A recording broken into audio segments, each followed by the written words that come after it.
আসসালামু আলাইকুম ওয়া রহমাতুল্লাহি ওয়া বারাকাতুহ। বিসমিল্লাহির রহমানির রাহিম। আলহামদুলিল্লাহ ওয়াস সালাতু ওয়াস সালামু আলা রাসূলিল্লাহ ওয়ালা আলিহি ওয়াস সাহাবিহি আজমাইন। আপনারা যারা জাকির নায়েককে ভালোবাসেন এবং জাকির নায়েকের লেকচার শুনতে চান তারা আমাদের চ্যানেলটি সাবস্ক্রাইব করে রাখবেন এবং বেল আইকনে ক্লিক করে অল নোটিফিকেশনে ক্লিক করে রাখবেন নতুন নতুন ভিডিও পাওয়ার জন্য। শুভ সন্ধ্যা স্যার, আমি ডাক্তার কল্পনা। আমি চিকিৎসা বিষয়ক প্রশ্ন করতে চাই। মূলত ইসলামে পরিবার পরিকল্পনার অনুমোদন আছে কি না এবং সাধারণত কেন লোকেরা এমটিপি অর্থাৎ মেডিকেল টার্মিনেশন অব প্রেগন্যান্সিকে টিএল অপেক্ষা বেশি পছন্দ করে থাকে এবং তাদেরকে টিএল এর ব্যাপারে রাজি করানো বেশ কঠিন, অথচ এমটিপি করানো অনেক সহজ। কেন এমন হয়? বোন ডাক্তার তাই অনেক শব্দ সংক্ষেপ এমটিপিটিএল ব্যবহার করেছেন। বেশিরভাগ শ্রোতা এগুলো নাও বুঝতে পারেন, তবে আমি নিজে ডাক্তার হয় বুঝতে পারছি তিনি কি বোঝাতে চাচ্ছেন।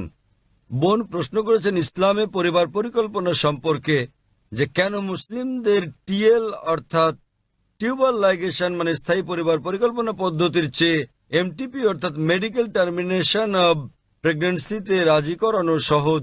দুটোর উত্তর একসঙ্গে দিচ্ছি। পরিবার পরিকল্পনা একটা অত্যন্ত বড় এবং ব্যাপক ধারণা, পরিবারের পরিকল্পনা, এবং মূলত লোকেরা পরিবারের পরিকল্পনা করে সন্তানদের আগমন বন্ধ করতে চায়। তাহলে এক্ষেত্রে ইসলামে কি বলা হয়েছে? পরিবার পরিকল্পনার স্থায়ী যে সকল পদ্ধতি রয়েছে, হতে পারে এটা টিউবার লাইগেশন টিএল যেটা বলেছেন, হতে পারে ভ্যাসেক্টমি, তবে যে কোনো স্থায়ী পরিবার পরিকল্পনা পদ্ধতি ইসলামে নিষিদ্ধ। দ্বিতীয়ত, যে কোনো ধরনের গর্ভপাত, যে কোনো MTP medical termination of pregnancy এটা নিষিদ্ধ, কারণ মায়ের জীবনের জন্য ঝুঁকিপূর্ণ না হওয়া সত্ত্বেও আপনি একটা জীবন হত্যা করছেন। যদি মায়ের জীবন ঝুঁকিপূর্ণ হয়ে পড়ে, এ কারণে যে ইতোপূর্বে তার কয়েকবার অপারেশন করা হয়েছে এবং ডাক্তাররা যদি বলেন যে তার 4-5 বার অপারেশন করা হয়েছে, আরো একবার করলে তার জীবন ঝুঁকিপূর্ণ হতে পারে, অথবা তার হার্টের কোনো সমস্যা থাকলে এবং সে আর গর্ভধারণের কোনো কষ্ট সহ্য করতে না পারলে, সেক্ষেত্রে ইসলামী শরিয়ার বক্তব্য হচ্ছে বড় ক্ষতি রোধ করার জন্য ছোট ক্ষতি মেনে নেওয়া ভালো। মায়ের জীবন পৃথিবীতে আসতে যাওয়া সন্তানের জীবনের চেয়ে বেশি মূল্যবান। এহেন পরিস্থিতিতে শেষ ব্যবস্থা হিসেবে এসব পদ্ধতি ব্যবহার করা যেতে পারে। যে কোনো ধরনের স্থায়ী পদ্ধতি হোক, তা টিউবার লাইগেশন, হতে পারে ভ্যাসেক্টমি, কিংবা হতে পারে মেডিকেল টার্মিনেশন অব প্রেগন্যান্সি, তা কেবল এইসব ক্ষেত্রে ব্যবহার করা যাবে, অন্য কোনো ক্ষেত্রে ব্যবহারের অনুমতি নেই। কেন নিষিদ্ধ এই সকল পদ্ধতি? কারণ পবিত্রকরণে বলা হয়েছে, সূরা আনাম অধ্যায় নম্বর 6 আয়াত নম্বর 151, স্বীয় সন্তানদেরকে দারিদ্র্যের ভয়ে হত্যা করো না, কারণ আল্লাহ সুবহানাহু ওয়া তাআলা তোমাদের ও তোমাদের সন্তানদের আহার দেবেন। আল্লাহ আবারও বলেছেন সূরা ইসরা সূরা নম্বর 17 আয়াত নম্বর 31, দারিদ্র্যের ভয়ে তোমাদের সন্তানদের হত্যা করো না, তোমাদের সন্তানদের ও তোমাদেরকে আল্লাহ জীবনোপকরণ দেবেন। সন্তান হত্যা করা হচ্ছে কঠিন পাপ। সুতরাং এই আয়াত অনুযায়ী যে কোনো মানুষকে হত্যা করা নিষিদ্ধ। এমনকি যে শিশু এই পৃথিবীতে আসছে তা সহ সব রকম মানুষ হত্যা করা নিষিদ্ধ। অন্যান্য অস্থায়ী পদ্ধতি গ্রহণের ব্যাপারে আলেমগণের মধ্যে মতভেদ রয়েছে। প্রথমে সবচেয়ে প্রচলিত হচ্ছে কপার টি। আর এই কপার টি আমি যখন পড়তাম মেডিকেল কলেজে তখন শিখেছিলাম এটা হচ্ছে একটা জন্ম নিরোধক। কিন্তু কপার টির ক্ষেত্রে কি ঘটে? ডিম্বাণু ও শুক্রাণু মিলে ইতোমধ্যেই তৈরি করে ফেলেছে জায়গোট।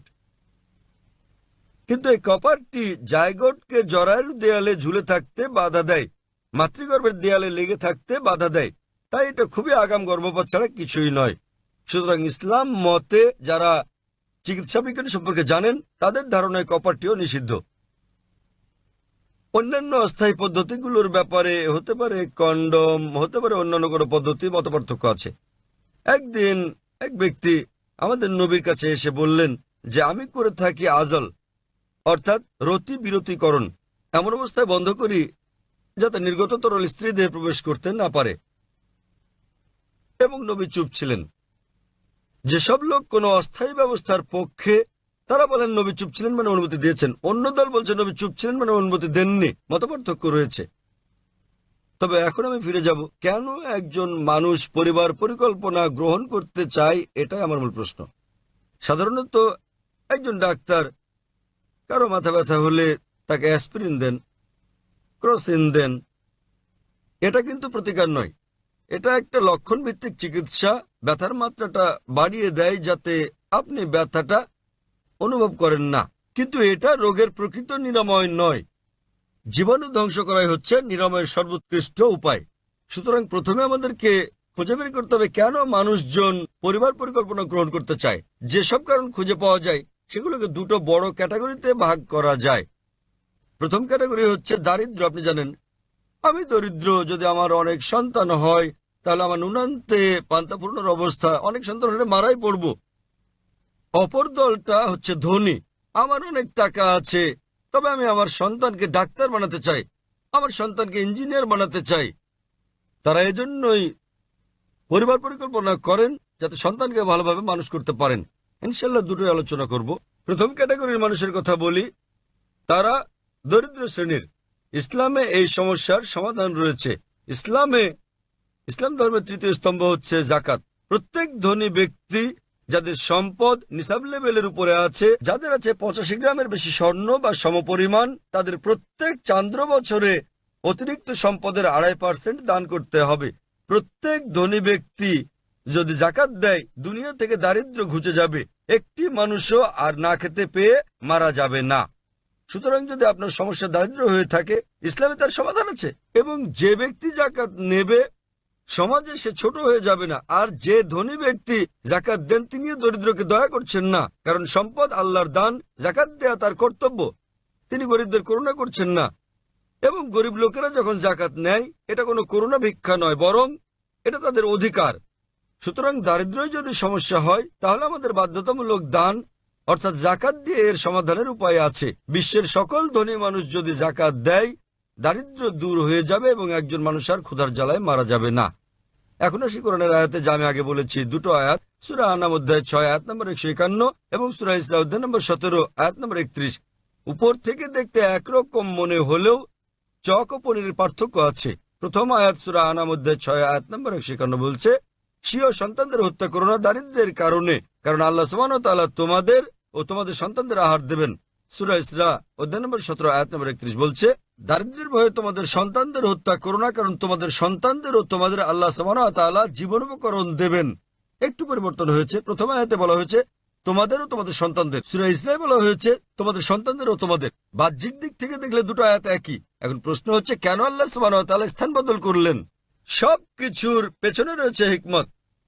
সুতরাং আলেমগণ, মুফাসসিরগণ বলেন যে প্রথম আয়াত সূরা আনাম অধ্যায় 6 আয়াত 151-তে দরিদ্রদের কথা বলা হয়েছে। জানেন, আমাদের ভাবনা বেশি সন্তান থাকলে আমরা এমনকি আমাদের সন্তানরাও মারা পড়বে। তাই সর্বশক্তিমান আল্লাহ বলেন, চিন্তা করো না, স্বীয় সন্তানদের দারিদ্র্যের কারণে হত্যা করো না, আল্লাহ তোমাদের ও তোমাদের সন্তানদের আহার দেবেন। প্রথম আয়াতটা দরিদ্রদের জন্য, দ্বিতীয় আয়াত হচ্ছে ধনীদের জন্য। আর আমার কোনো আর্থিক সমস্যা নেই, তবে আমার ইচ্ছা আছে আমার সন্তান সংখ্যা কম হলে আমি তাদের ডাক্তার বানাবো, তাদেরকে ইঞ্জিনিয়ার বানাবো। তাই আল্লাহ বলেন দারিদ্র্যের কারণে তোমাদের সন্তানদেরকে হত্যা করো না, আল্লাহ তোমাদের সন্তানদের ও তোমাদেরকে আহার দেবেন। অর্ডার বদলে গেল। যারা ধনী অর্থাৎ দ্বিতীয় ক্যাটাগরির মানুষ, তাদের সমস্যার সমাধানটা কি? শুধু আপনাদের অবগতির জন্য বলছি, আমি আমার পিতামাতার 5ম সন্তান। যদি তারা পরিবার পরিকল্পনা করতেন আমার জন্মই হতো না। আপনার মতে আমি কি সমাজের জন্য আশীর্বাদ না অভিশাপ? আপনি জানেন বিশ্বে সমাজে শ্রেষ্ঠ পেশা ডাক্তার, চিকিৎসক। সবচেয়ে ভালো পেশা ডাক্তার, এর চেয়ে ভালো কিছু নেই। আলহামদুলিল্লাহ, পিতামাতার 5ম সন্তান হয়েও আমি ডাক্তার হয়েছি। তবে আমি ডাক্তার হয়েছি মানুষের সেবার জন্য। কিন্তু যখন আরো ভালো পেশা পেলাম, আল্লাহ বলেন সূরা ফুসিলাত অধ্যায় 41 আয়াত নম্বর 33-এ, ওয়ামান আহসানু ক্বালাম মিম্মান দাআ ইলাল্লাহি ওয়া আমিলা সালিহান ক্বালা ইন্নানি মিনাল মুসলিমিন। তার কথার চেয়ে কার কথা উত্তম হতে পারে যে মানুষকে আল্লাহর পথে ডাকে, ভালো কাজ করে এবং বলে যে আমি মুসলিম। যখন আমি আরো ভালো পেশা পেলাম, আমি শরীরের ডাক্তার হওয়ার থেকে হয়ে গেলাম আত্মার ডাক্তার। আমি যদি ডাক্তার থাকতাম, আমি নিশ্চিত এখানে 1 লাখেরও বেশি মানুষ আছেন, তারা আমার কথা শুনতে আসতেন না। তারা এখানে এসেছেন কারণ আমি দেহের ডাক্তার থেকে আত্মার ডাক্তার হয়েছি। তাই আপনাদের কাছে আমার প্রশ্ন, আমি আমার পিতামাতার 5ম সন্তান, আমি কি সমাজের জন্য আশীর্বাদ না অভিশাপ হয়েছি? মানুষজনের একটা ভুল ধারণা রয়েছে যে যদি কম সন্তান থাকে তাহলে আপনারা বিকল্প সুবিধা নিতে পারবেন, তাদেরকে ভালো করে মানুষ করতে পারবেন। নোবেল পুরস্কার বিজয়ীদের তালিকা যাচাই করলে আপনারা দেখতে পাবেন যারা পুরস্কার পেয়েছেন বিশ্ব সেরা সেরা বিজ্ঞানী, সেরা ক্রীড়াবিদ, তাদের সকলে পিতামাতার প্রথম সন্তান নন, তার একমাত্র সন্তানও নন। হয়তোবা কেউ দ্বিতীয় সন্তান, কেউ তৃতীয়, কেউ পঞ্চম, এরকম মিশ্র। কাজে এটা একটা ভুল ধারণা। আল্লাহ সুবহানাহু ওয়া তাআলা জন্মবিরতিকরণ প্রাকৃতিক উপায় বলে দিয়েছেন। ইসলাম অনুযায়ী যখনই একটি শিশু ভূমিষ্ঠ হয় তখন থেকে মার উচিত তাকে দুধ পান করানো। কিন্তু আজকাল বিশ্বে মায়েরা মাতৃদুগ্ধ পান করাতে চান না, কেননা তাদের শরীর নষ্ট হয়ে যাবে। চিকিৎসা শাস্ত্র অনুযায়ী আপনার সন্তানকে সবচেয়ে উত্তম যে খাবার আপনি দিতে পারেন তা হলো মায়ের দুধ। আর আপনি সন্তানকে দুধ পান করালে প্রাকৃতিকভাবে দুগ্ধদানকালীন বিরতি ঘটবে। ডাক্তার হতে আপনি জানেন যে দুগ্ধদানকালীন একটা বিরতি রয়েছে, এর অর্থ মা এই সময় গর্ভধারণ করবেন না। যদি এটা পুরোপুরি নিরাপদ নয়, তবে তার এই সময় গর্ভধারণের সম্ভাবনা খুবই কম থাকে। সুতরাং সর্বশক্তিমান আল্লাহ সুযোগ দিয়ে রেখেছেন। এবং জনসংখ্যা এটা অভিশাপ নয়, এটা হচ্ছে আশীর্বাদ। আপনি জানেন আমরা আমাদের দেশে ভারতে বলে থাকি हम दो हमारे दो, আমরা দুজন এবং আমাদের দুজন। एक के बाद अभी नहीं, दो के बाद कभी नहीं। একটির পর এখনই নয়, দুটোর পর কখনোই নয়। এগুলো হচ্ছে ভারতীয় স্লোগান, কারণ ভারত সরকার জনসংখ্যার যত্ন নিতে জানে না। আমেরিকা গেলে দেখবেন শিশুরা টি শার্ট পরে থাকে যাতে লেখা থাকে আমি আমার পিতার কর সাশ্রয়ী। যত বেশি সন্তান থাকবে আপনাকে তত কর কম দিতে হবে। আপনি অস্ট্রেলিয়া যান কিংবা কানাডা গেলে দেখবেন শিশু জন্ম নিলেই সরকার তাদের ভাতা দেয়। প্রতিটি শিশুর জন্য প্রতি মাসে আপনি ভাতা পাবেন। সুতরাং আমেরিকা, অস্ট্রেলিয়া, কানাডার সরকার তাদের জনসংখ্যাকে উৎসাহিত করছে। ভারত সরকার কেন অনুৎসাহিত করছে? তাহলে সমস্যাটা সরকারের নীতিগত, জনসংখ্যা নয়। আপনি জানেন কিনা এখন দুটো দেশ যারা সুপার পাওয়ার হওয়ার জন্য প্রতিযোগিতা করছে, এরা হচ্ছে চীন আর ভারত। বিশ্বের সবচেয়ে বেশি জনসংখ্যা চীনের, দ্বিতীয় ভারত। বর্তমানে ভারত ও চীন সুপার পাওয়ার হওয়ার জন্য প্রতিযোগিতা করছে। কেন? কারণ চীন ভারত উভয় দেশেরই বিপুল জনশক্তি রয়েছে। যখন আমি বলি জনশক্তি, এর মানে মানুষের শক্তি, তাতে নারীরাও আছেন। চীন এবং ভারতের জনশক্তি আছে, সে কারণে আজ আপনারা দেখেন আমেরিকা এদেশে বিনিয়োগ করছে, লক্ষ্য করবেন পশ্চিমারা দেশে বিনিয়োগ করছে, শেয়ার বাজার বাড়ছে। কেন? জনসংখ্যার জন্যই। সুতরাং জনসংখ্যা এটা একটা আশীর্বাদ, অভিশাপ নয়। তাই আপনি যদি চান আপনার সন্তান হবে ডাক্তার বা ইঞ্জিনিয়ার, ভাববেন না আপনি জানতেন না আপনার পঞ্চম সন্তানটি ডাক্তার হবে কিংবা ইঞ্জিনিয়ার হবে। তবে এর অর্থই নয় যে আপনার আরো সন্তান থাকলে তাদেরও বেশি সুযোগ দিতে পারতেন। তৃতীয় আর একটা ক্যাটাগরি, এটা একটা একক ক্যাটাগরি। একসময় কেউ আমাকে বলেছিল যে ভাই জাকির, আমি ধনী, সন্তান মানুষ করার ঝামেলার মধ্যে আমি নেই। আপনি জানেন আমি ধনী, তাই অর্থের কোনো সমস্যা নেই, এবং সন্তানকে ডাক্তার বা ইঞ্জিনিয়ার বানানোর ঝামেলার মধ্যে আমি নেই। আমি আমার জীবনটাকে উপভোগ করতে চাই। তৃতীয় ক্যাটাগরি। আমি তাকে বললাম তথাপিও আপনি জীবনকে উপভোগ করতে চাইলে সবচেয়ে উত্তম হচ্ছে সময় মতো বিয়ে করুন, ঠিক সময় সন্তান নিন, যেন যথাসময়ে অবসর নিতে পারেন। আপনারা জানেন ভারতে এরকম কিছু সম্প্রদায় রয়েছে, যেমন গুজরাটি, তারা সবাই তাড়াতাড়ি বিয়ে করে ফেলে, 19, 20, 21 বছরের মধ্যে তাড়াতাড়ি সন্তান নেয়। তাদের বয়স 35 থেকে 40-এ পৌঁছলেই তাদের সন্তানেরা তাদের ব্যবসা বাণিজ্যের দায়িত্ব গ্রহণ করে। সুতরাং 40 বছরই তারা অবসর নিতে পারে, অন্যরা সবাই 60-70 বছর অবসর নেয়। 40 বছর বয়সে যাদের সন্তানেরা ব্যবসা বাণিজ্যের দায়িত্ব নিতে পারে তারা জীবন উপভোগ করতে পারে। সুতরাং আপনিও উপভোগ করতে চাইলে সময় মতো বিয়ে করুন, সন্তান নিন, আরাম করুন, জীবনকে উপভোগ করুন। তাই ব্যক্তিগতভাবে আমি আমার মতামত দিতে চাই। পরিবার পরিকল্পনার ক্ষেত্রে আমি সেসব দলের পণ্ডিতদের কথা বিশ্বাস করি। আল্লাহ কোরআনে বলেছেন সূরা আলে ইমরান অধ্যায় নম্বর 3 আয়াত নম্বর 54, मकरू मकर अल्लाह वल्लाहु खैरुल माकिरीन। তারা চক্রান্ত করেছে, আল্লাহ কৌশল করেছেন এবং আল্লাহ কৌশলীদের শ্রেষ্ঠ। সুতরাং যদি ভেবে থাকেন আপনি ভালো পরিবার পরিকল্পনা করতে পারেন তাহলে আপনাকে স্বাগতম। তবে আমি আমার পরিবার পরিকল্পনা স্রষ্টার হাতে ছেড়ে দিয়েছি, আর সেটাই উত্তম। আশা করি উত্তরটা পেয়েছেন। ধন্যবাদ স্যার।